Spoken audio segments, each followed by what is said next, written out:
With all the success you've had, do you still face, are you currently facing any fears, or are there fears about the horizon? Man, I have to give you amazing props. You're such a curious person about the people that you talk to. I love it. I love it, Thank man. you. The answer is, thank you. Are you kidding me? I've been on a ton of podcasts and people just same questions. Welcome to the Idea Climbing Radio Show. Today we're going to talk about something that I love to talk about: how to get to your big idea faster by staying in your lane. So many people don't do that. And my guest is Roderick Jefferson. He's a senior executive with over 25 years of experience in sales enablement leadership. He's also an acknowledged practitioner and global keynote speaker. He understands how to create bridges between internal organizations to empower sales to exceed expectations. Roderick frequently presents at industry events and is the author of the Amazon #1 new release and best-selling book, Sales Enablement 3.0, The Blueprint to Sales Enablement Excellence. He is a founding member of the Sales Enablement Society, amongst other things. With all that going on, thank you for taking the time to be here, Roderick. I appreciate it. Hey, Mark, thanks for having me on, man. I have been excited and ready for this one. And we're going to be talking, like I said, about staying in your lane, which is something not enough people do. Before we get into the tips, the tricks, the strategies, all that good stuff, when it comes to staying in your lane, how did you learn that? What's your story with getting good at staying in your lane? I'll go with trial and error. I've learned how to and how not to both ways, right? And my mom used to always say, no matter what, you still learn, whether it's how to or how not to. And I think over my career and with age and wisdom, I've realized what works for me, what doesn't, what I enjoy, and where I should stay out of the way, right? And to your point, I think a lot of people are trying to, nudge it or fudge it to make it work for them. I think, you know what, life's too short to try and force things. If it's not there, then it's not supposed to be there. It's as simple as that. Why do you think it is that most people don't stay in their lane, or don't even pick a lane in the first place? It happens so often. I think there's a couple of reasons. One, I think that people don't know what their lane is, so they're just kind of willy-nilly being blown around. And then the second is a lot of people have, and I know it's going to be hard to believe, control issues. So they're trying to micromanage every piece of life. And when they realize that, as it has been said, life is lifing, you figure out how to go. I'm not saying you should not drive your career, drive your life, but at some point, you cannot try and micromanage and control every component of life. What do you think? Where do control issues come from? I think it's a couple of things. One, and I'll go personally. When I went through this in my career, it was my very first time getting a VP title. And I started doing things that I thought a VP was supposed to do, or I started emulating some really bad VPs that I had previously, as opposed to just doing and treating people the way that I treated them and the way I operated to get there. Suddenly I felt like I've got to put this mask on, and now I've got the VP, right? And instead of just saying, hey, this is the guy that I am, the guy that I've been, I turned into something that I didn't like. And unfortunately, neither did my team. And so I always say publicly to them, even later, my sincere apologies. And unfortunately, I had to learn at their expense. How did you learn to get comfortable in your own skin? I mean, it sounds like that's, if I'm on point, it sounds like that's what you're saying, is that you tried to be something because you thought you should be that instead of just being yourself. How do you get comfortable in your own skin? I got terminated. And it really gave me some time. It wasn't because of that. I think that was a component of it, in all seriousness. What happened was I was laid off, and I had some time to think about accountability and ownership. What would I do differently if I went in today versus when I went in back then? And it came down to a simple thing, and that is treat people the way you want to be treated. And you've got to figure out how to always tie IQ with EQ. And all too many times, leaders are very good at the IQ piece, but we tend to kind of skate over the EQ piece. And at the end of the day, that's really what matters is people. And especially in my line of business as an enablement leader, we're in this business because we're people. And somehow along the way, I lost that and truly believe it's come back, and I've found it because it's paramount to me now. What advice do you have for people watching or listening that realize, maybe I am putting on some kind of facade? What advice do you have for at least starting to get comfortable in your own skin and just be yourself? Oh, again, I think there's a few things. One is get yourself a good mentor that's going to tell you good, bad, and ugly, not just what you want to hear. And I wouldn't even say a mentor, but a board of directors around you. I call them my tribe, right? You can never be too high and you can never be too low because they're there to help balance you out. The second piece is before you go into that role, talk to other people that are doing it and learn from people like myself and others that have been there before and ask the hard questions. Where did you not do as well as you wanted to, or where did you screw up? Everybody wants to ask, how do you be the best of? No. You become the best because you realize that you don't have to step into that hole and break your ankle. Learn from somebody else that's done it. And then the third thing is, remember, these are not titles. These are not positions. These are people. They've got real life going on. There's things that happen outside of the walls of wherever you work. So remember, you're dealing with people. You're not dealing with a program manager or a project manager or a senior director or a CEO. You're dealing with somebody that's really dealing with real life problems and issues every single day. Don't become an extra one of those issues. I'd love to talk about two things, starting with one, because it's a little bit easier to find as far as whether it's a solopreneur or an entrepreneur, let's say.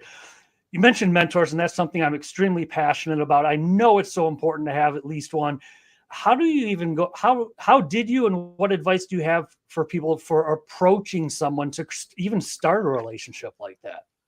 I'm going to take one step back on that. And I want to give a definition in clarity first. There is a difference between mentors and sponsors. So let's start there. Mentors are people that you choose because you see something in them or you admire something about them. Now, a mentor can get you in front of the line. They can get your resume in front of the right people. They can open up doors and create partnerships for you if you're an entrepreneur, right? A sponsor chooses you. You don't get to choose that person. They choose you because they see something either part of themselves or even better than I was at that time. Or in my case, as he told me, and she told you, I've got a couple different, and she told me specifically, it's because there's some rough edges that I think I could smooth off. And I think you'll be a really good executive, but we just got to kind of hit some of those soft spots and blind spots. So once you figure that out, if you're looking for a mentor, now to answer your question, don't go with the first person that says yes. Right? Just because they said yes doesn't mean that it's the right person for you. If it's someone that has a corporate a corporate experience background, and you're an entrepreneur, how are they going to help you? Or vice versa. If they've only worked with small companies and the either solo or partnership ecosystem of being a founder, what do they know about corporate? So find yourself somewhere between them or a couple of different people that can give you a balance and a different insight and different set of lenses. So what does that approach look like? Let's say you found somebody, okay, you've worked with entrepreneurs or you built your own business, so you qualified that it could be a good mentor. How do you approach them? Humbly, first of all. And don't ask for a ton of things without you being able to give something back. Even if they say there's nothing that you can give, I've always taken the approach of give to give when I go looking for a mentor. How can I help you and what can I add that's going to enhance your life and or your business? So I'll reach out to someone and say, hey, you know what? I saw a post you put up or I saw a YouTube video. Really loved, and be specific. I really loved how you talked about fill in the blank. Now they know you've done some homework and you're not just coming blindly and asking, right? The other piece is early as possible in the conversation, say, I'm not asking anything of you other than I want to run something past you and find out if this actually makes sense if you've got time. Don't ever send, hey, I'd like you to be my mentor. No.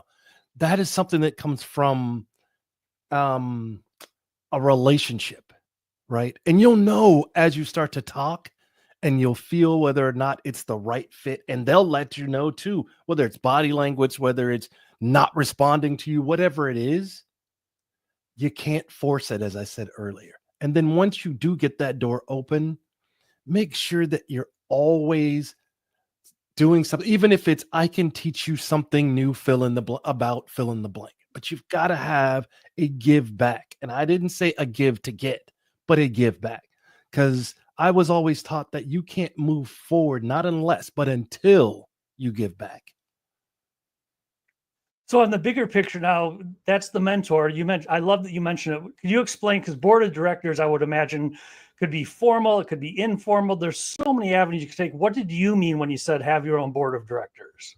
I mean, have a circle of tribe that has done different things than you, now that they bring a different set of lenses, right? And they may not actually be, if let's say you're a founder, it may not be someone that's founded or that has been acquired a ton of times. You want a small bit of that. It's like building a gumbo, Mark, right? You want a bunch of different ingredients, and you go, wait a minute, not quite. I'm missing something. I'm missing a little salt. I need a little more cayenne. And why I say that is because sometimes the people on your board of directors may not even be at your level. They may be individual contributors. They may be someone that you would hire, but perfect example. When I'm going out and I'm going to do a keynote to a college or university, I'll grab my son and his friends. They're all in their mid-20s. And I say, is this tool still useful? Is this the thing I should be talking about? Am I going to sound like, I'm still talking about MySpace out there? You know what I mean?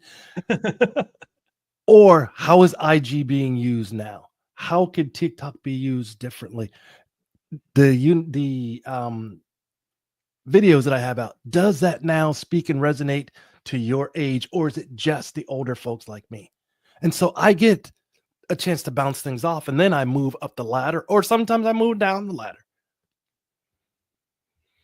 And I love, it sounds like, if I hear it, tell me if I'm on point. A starting point is actually the mentor of the board of directors, build some kind of a support system, and now getting into staying in your lane. How do you start to pick a lane? I mean, is it an age thing? Is it an experience thing? Where does it start? I'm sorry. Can you repeat that again for me, Mark? Yeah. When it comes to staying in your lane, as far as picking a lane and saying, I'm going to own this, the path of a career or the trajectory of my business, how do you start to pick a lane? Because people tend to go in like 10 different directions, both corporate America and entrepreneurship, when they're getting started. Great question. Here's what I did when I was moving out of corporate into becoming a founder. I've got a whiteboard right here in front of me. I put it into 3 columns. What am I really, really good at? What do I absolutely love doing? And then the 3rd column is, what is a need in the market that people will pay for? And then as you go through these lists, and it's not quite a pros and cons, it's literally a list that will jump off the board at you and go, haha. And that's literally how I came up with the service offerings for my company. And thus, as you say, that became my lane, because I had the experience and the expertise, but I also had the passion, and there's also a need in the market. Because if that 3rd piece doesn't happen, you don't have a business. You just have a really expensive hobby. In your case, how did you, and I love this because I'm really big on passion and purpose first, and then figuring the rest out, figuring out the market need. In your case, what was your passion, and how did you connect that to the business world, and actually with the goal of actually being profitable, connecting passion to that? Absolutely. So my passion has always been teaching, and that's why I do enablement, right?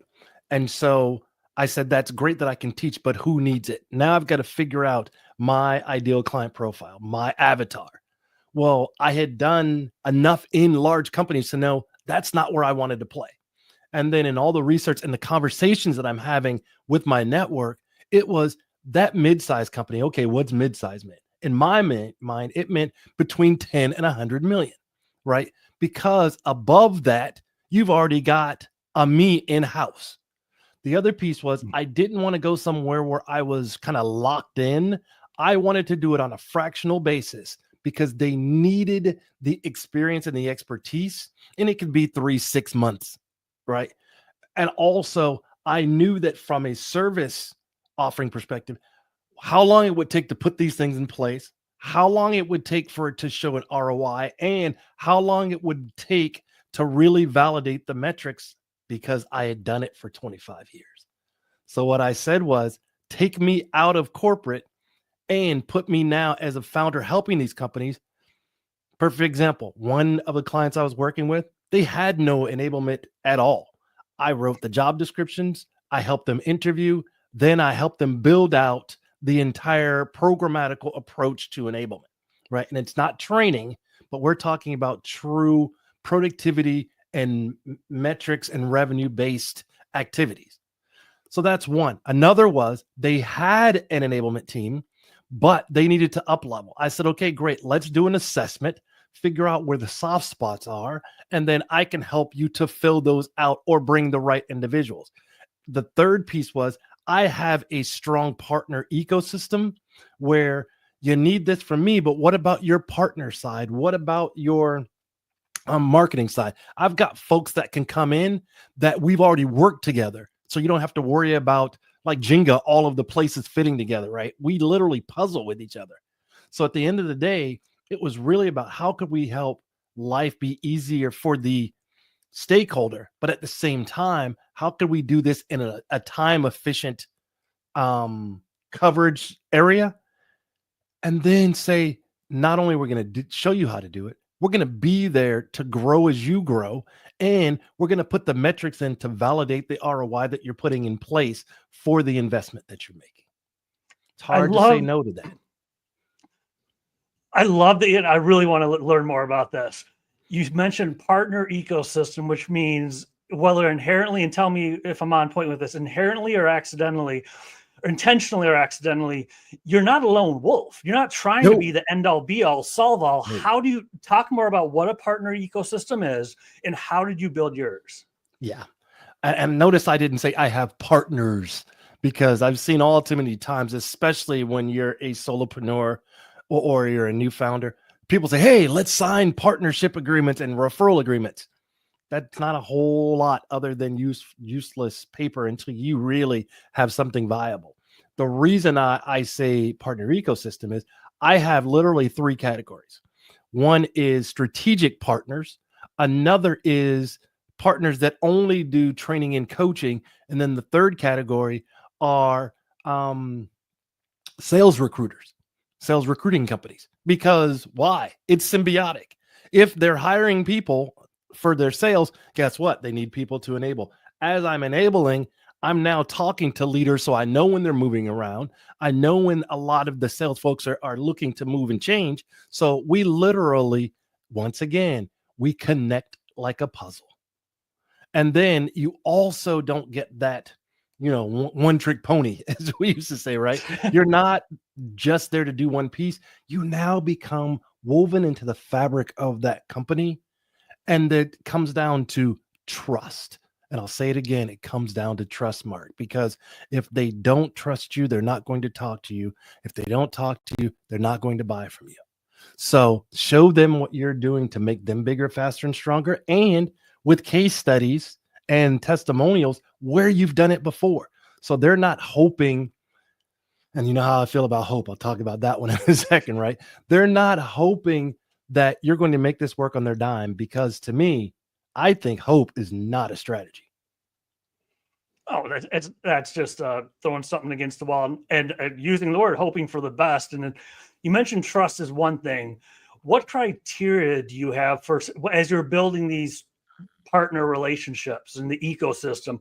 What kind of criteria should people have for picking partners in the first place, so you know who to build a relationship with? Because that takes time. There's an ROI there. It does. It does. And so that's where you really have to believe and trust in your board of directors, for one, and also for your extended network.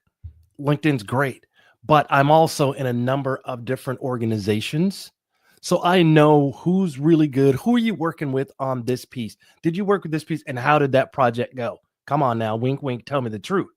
And so once that happens, then you start to get a feel. And after doing it time and time again, you go, all right, if I'm looking for someone to help with this piece, I know who I'm going to. if I need them over here, and I know how long it's going to take. Now, then what the key is the interpersonal piece. These are someone that I've got to be on the same trajectory and the same page morally, because when they come in, they're coming in under my company's brand. And so they can't do anything differently at the level. I'm not saying differently, but at the level that would be expected from me if I were in that room. But what it does is it allows to scale me, because I don't have to be in every room, but I'm still a presence in every room. That's awesome. And let's get back to it. Hope. Unpack that. Why is that not a good approach? What can you do instead? Well, let's think about this. I'm going to go all the way back to high school. You get out of high school, you hope you get into the right college. You hope you get the right professors. You hope that you can get into and you enjoy the major that you chose it. Now you move forward. I hope that I can get into this company. I hope that I get a really good manager. I hope that they give me the salary I'm looking for. Mark, at what point do you take accountability and start driving your own life and driving the bus? Because allowing everyone else to drive, it's not going to work, because they don't have the vested interest in you. And I'm sorry to tell the truth to people, but it really is. Companies are here to make a profit, not friends. Friends are optional, right? They're a bonus, I'll say. But you've got to take accountability and ownership for driving your career, driving your company, driving your own life. Because otherwise it'll be like we talked about earlier, where people are just kind of willy-nilly blowing around and they never figure out what their lane is. And life is far too short not to do something that you're absolutely passionate about. Okay, someone's listening or watching. Okay, this makes sense. And they realize, even if it's just for themselves, it's like, yeah, I'm kind of taking the willy-nilly approach here. Oh, crap. A moment of honesty. This sucks. Yeah. How do you start driving your own life if they're listening or watching, to let them know there is a better way to do it? But how do you get started if you realize I'm just across the board? How do you take control? How do you start to take control? Go back to that whiteboard I talked about earlier. Draw 3 lines. What am I passionate about? What am I really good at? What is the market need that I can bring? And a lot of people they stop at that last because they go, I don't really have anything unique, or the market is too impacted. No, if you bring something unique, which is you, and you find a way to not just create a better mousetrap, but it may be a better mousetrap for that particular segment that you're working with. So maybe it's, you don't work with the large, right? Maybe you work with the Series A, Series B, Series C, and that's okay. But you've got to bring something that, one, shows that you have credibility and you speak their language, you've been there and done it before, or you can help them move forward, is the second piece. And then thirdly, you've got to find your lane where you feel comfortable. Or because if you're trying to go and get comfortable around being uncomfortable, now is not the place to do it. Go somewhere where you bring expertise, you bring validation, and you also bring a mindset that I am here to help. I'm not here to sell. So when you find your lane, and let's say you just found it and you're driving it, things are getting good, you know what you're doing. How do you stay in that lane and avoid the shiny object syndrome, chasing squirrels, distractions? How do you stay there? Because if you found it, it's easy to say whatever you want to say, 6 months. I found my lane. I'm doing good. This is great. And then, oh, look at that. Look at that. Look at that. How do you stay in your lane? Set realistic, SMART goals. And I had another mentor that used to tell me, shiny balloons are too easy to blow away when the wind kicks. And the wind's going to kick up. It's going to happen. So set realistic goals and talk to people that, again, have done there before.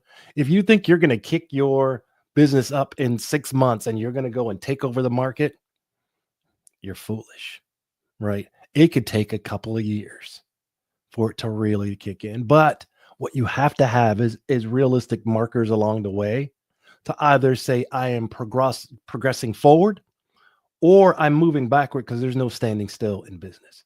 If you're not seeing that you're getting traction, stop and reevaluate. And I don't mean what you're doing, but the way you're doing it.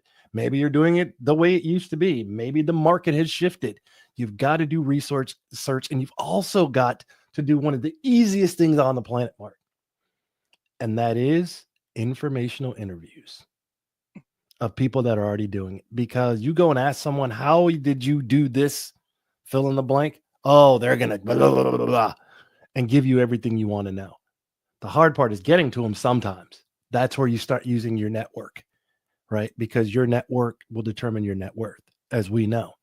So go out and start doing those informational interviews, and don't go buy every new tool, whether it be virtual or AI under the sun.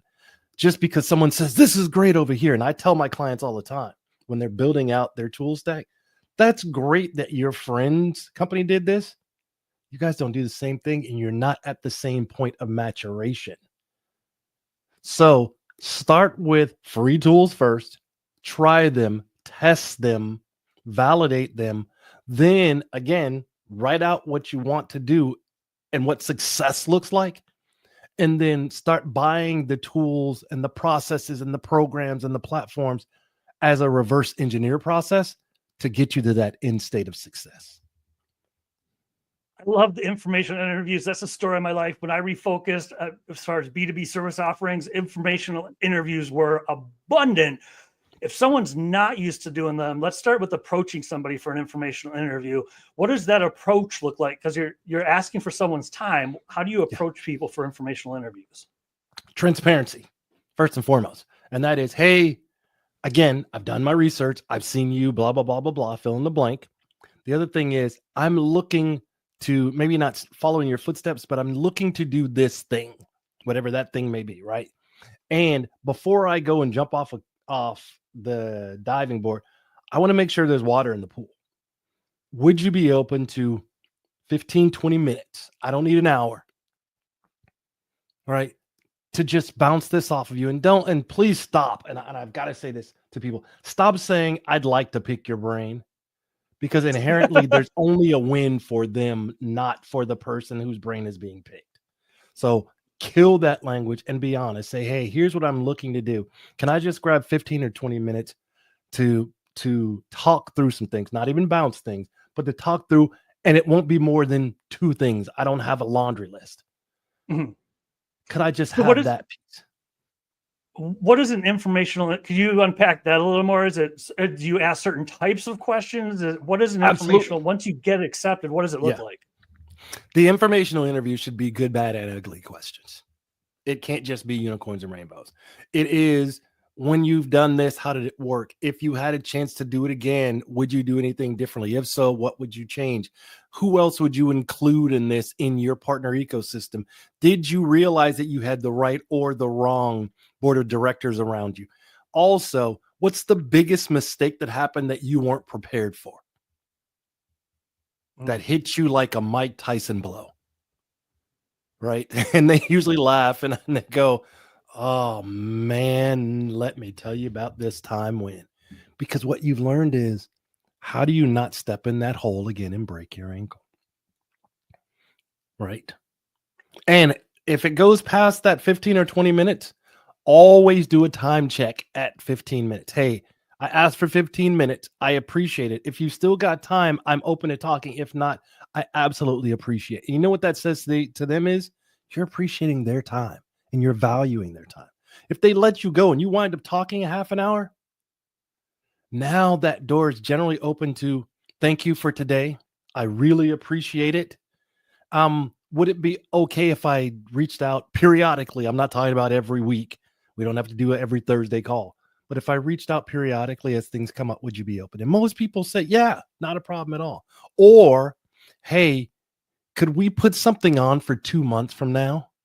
Because I want to make sure that I've gotten some traction and come back to you with questions and or scenarios that are going to be a good use of your time. And people go, yeah, 2 months out. That's realistic. And you know what you've done? You've locked in some time, but at the same time, you didn't ask for time next week. That's awesome advice. That's one thing I'm really big on, is saying 20 minutes, not a call, because they're going to think, well, God, they want an hour. Exactly. So you have all this, you start to collect the information. how do you make the rubber hit the road? Is it a business plan? Is it just go and do a few things, see what works, and stick with a couple of things that do? How does the rubber meet the road after the informational interviews? The old adage, if you don't plan, you're failing to plan, however it goes, right? But at the end of the day, if you don't have a business plan, you don't have a business. You've just got a really expensive hobby. Look, go, whether it be in your network, go to ChatGPT, whatever it takes, and come up with a business plan. And ChatGPT is great, by the way. The more specific you are, the more details it will give you for your business plan. And then what you also get to do, you get a chance to do is you see right there digitally where your holes are. The categories that it gives you, I'm like, I don't know that. Okay, well, where do I go to get it? Do I need to go talk to, SBA, the Small Business Association? Do I need to go talk to people inside of my network? Do I need to go talk to my mentors? Now it starts to kind of get the engine running. But it's very clear where those soft spots are. And I don't call them holes because it's very easy to shore them up. So what those soft spots are, now you start going through this. Here's the other thing I'll say. And I'm glad we're talking about this business plan piece. It's never too late to start, but there is a too early to start your business. And what I mean is, if you go out there and you're not fully prepared, and I'm not talking about perfection, there is no perfect time, but there's a time where you do feel comfortable where if someone asked you, what's your company do? You better have something you can roll off your tongue right away, right? You got to have your elevator pitch. Who's your audience? Boom, boom, boom, boom, boom. Who are your competitors? What objections? And what are you helping companies to do? If you can't answer those basic questions in less than 2 minutes, you don't have a business yet. Most people start with assets and all that. No. Before you start building assets, who the hell are you building them for? It just doesn't make sense. I mean, a lot of people jump onto Canva or wherever and they start building all these assets and you're like, who's going to buy this? Have you actually validated that there's a need for this thing? Oh my gosh. So once you're in your lane, you avoid the distractions, you got the business plan down. I'm really curious. I'll just leave it a decent amount of time and experience under your belt. You've found your lane. The way I'm just going to say is, how do you keep on keeping on when it gets a little tough? I found my lane, it's great, and all of a sudden a hiccup happens, something bad happens. Mentally, how do you keep on keeping on so you stay in your lane and overcome those down cycles? A couple of ways. One, don't expect perfection, and so there's going to be hiccups. So mentally, you're already prepared for those. The second, and I think for me personally, when that happens, I go back to my foundation and my core. What's my why? Why am I doing this? Whether it be personally, my family, my legacy, my grandchild, whatever it is, my passion that I don't want that fire to go out. And professionally, why am I doing this? Because I know that there is a need for what I've brought. I've had enough conversations. I've talked to enough people and I see it's out there. And that means I got to go back and kind of rejigger and reevaluate how I'm reaching out. Am I being too salesy? Am I connecting with the right people? And in some cases, and I've seen this with founders, and I made the same mistake early as well. You don't have to take and say yes to every requested meeting. Right? So how do you say people no? Like, yeah, but I'm networking. Insulting? But networking has to be also with success at the end of this. And then the networking becomes part of that reverse engineering process. How is this going to either help me to increase productivity and efficiency or decrease pain for my prospects and my customers? If it doesn't fit into one of those two boxes, I just have to say no to the meeting. Because it's not about me. It's how can I help my customers, my clients, my prospects. So it sounds like with the business plan, if I hear you right, part of it is once you're getting along, you're doing good, you have the experience under your belt.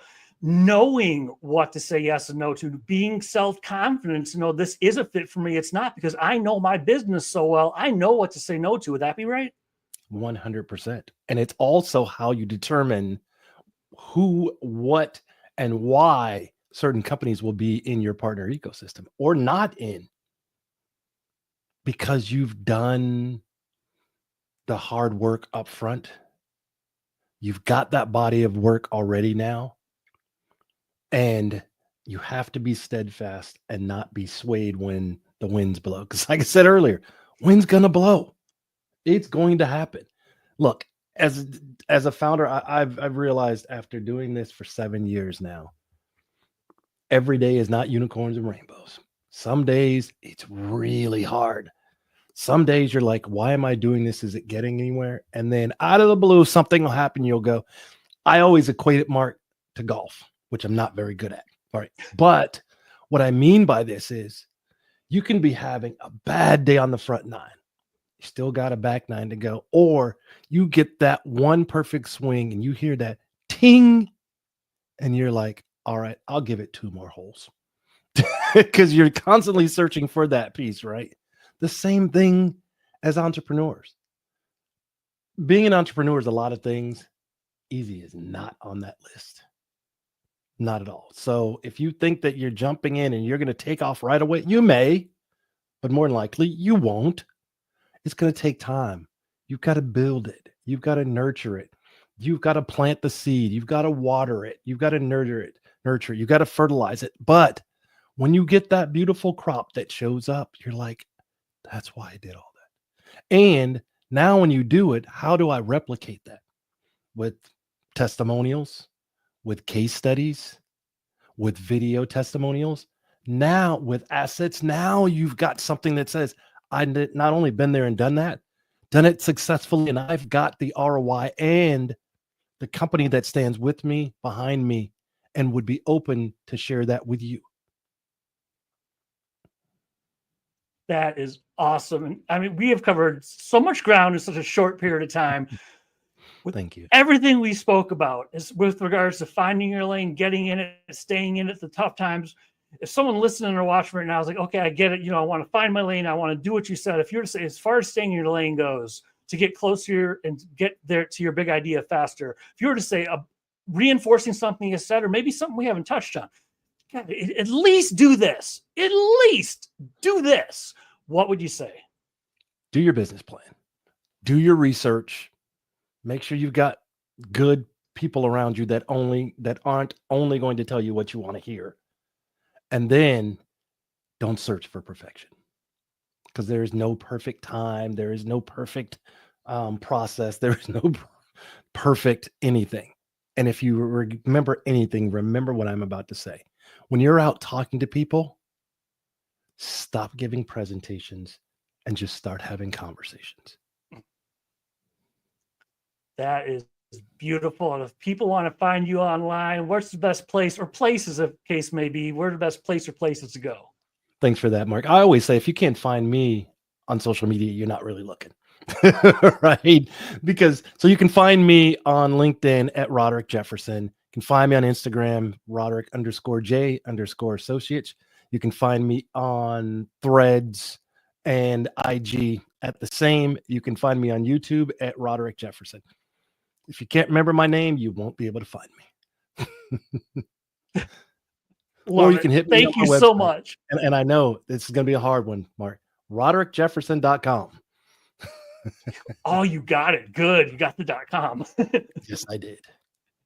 Yes. Thank you so much. This has been absolutely awesome. The time just flew by, Roderick. I appreciate you. Thanks, Mark. I really appreciate it. And scene. Thank you for tuning into the Idea Climbing radio show today. I really appreciate it. I hope you got something great out of it that you can take into your own life and use to be better in your own life. If you want more great shows like this, go to 216thenet.com. You want to see more of my interviews, radio show, and podcast? Go to markjcartertv.com. Again, that's markjcartertv.com and 216thenet.com.